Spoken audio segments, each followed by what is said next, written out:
ওঠো ওঠো ওঠো ওঠো।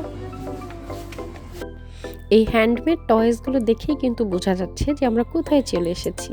হ্যাঁ, আমরা কিন্তু একদম সকলের প্রিয় আড়ংয়ে চলে আসছি। তবে এই আড়ং কিন্তু আমাদের খুলনার আড়ং নয়। আমরা আজকে ভিজিট করছি কুমিল্লা শহরের আড়ং। যদিও আড়ং মানে তো আড়ংই, তবে কালেকশনের দিকের কথা চিন্তা করলে আমি দেখতে পেলাম যা আমাদের খুলনায় যদি 50% কালেকশন থেকে থাকে তো ওদের ছিল 80%।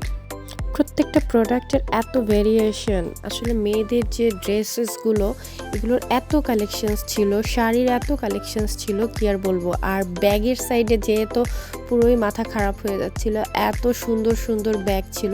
এই যে এই জাম কালারের ব্যাগটা এত কিউট, অ্যান্ড এটার প্রাইসও মোস্ট প্রবাবলি 2000 সামথিং এরকম ছিল। আমার কাছে মনে হয়েছে এটা ওর্থ ইট একটা প্রাইস। আর এত ব্যাগের কালেকশনস ছিল, এছাড়াও এর চেয়ে কম প্রাইসের ব্যাগও এখানে ছিল। আসলে ওইখানে যে মনে হয়েছে যে একদম লো বাজেট থেকে শুরু করে একটু হাই রেঞ্জ, সব রেঞ্জের মধ্যেই আমরা আসলে প্রোডাক্ট পেয়ে যাব। আসলে আমাদের একটা ঈদ শেষ হতে না হতেই মনে হচ্ছে আর একটা ঈদ খুব দ্রুত চলে আসছে। আর এর জন্যই ভাবলাম আসলে আড়ংয়ে হচ্ছে কি কি নিউ কালেকশনস আসছে একটু ভিজিট করে আসি। তো কুমিল্লার আউটলেটটা আসলে অনেক বড়। ওদের হচ্ছে নিচতলা দোতলা আরও ছিল কিনা আমি জানি না। অ্যান্ড ওদের বেবি বয়েজদের, গার্লসদের, ছেলেদের পাঞ্জাবি, মেয়েদের প্রত্যেকটা পার্ট, আই মিন শাড়ি, তাগা, দেন ওদের ড্রেসেস, কামিজগুলো প্রত্যেকটা পার্ট, প্রত্যেকটা কর্নার খুবই সেপারেটলি অনেক বড় পরিসরে অ্যারেঞ্জ করা। কুমিল্লার আউটলেটে যে আমি সত্যি একটু কনফিউজড হয়ে গিয়েছিলাম, বুঝতে পারছিলাম না যে আসলে এবার আড়ংয়ের ঈদুল আজহার কালেকশন সুন্দর নাকি কুমিল্লার আউটলেটের কালেকশন সুন্দর। আসো তাহলে তাড়াতাড়ি।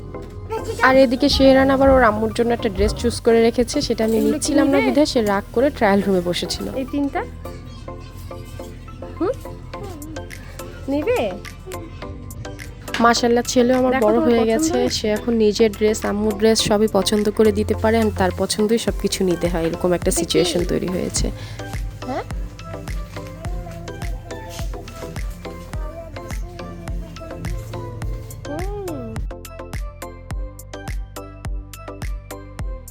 খুবই অল্প সময়ের জন্য আমরা বের হয়েছিলাম, তাই যত দ্রুত পসিবল কাজ শেষ করে আমরা ব্যাক করছিলাম।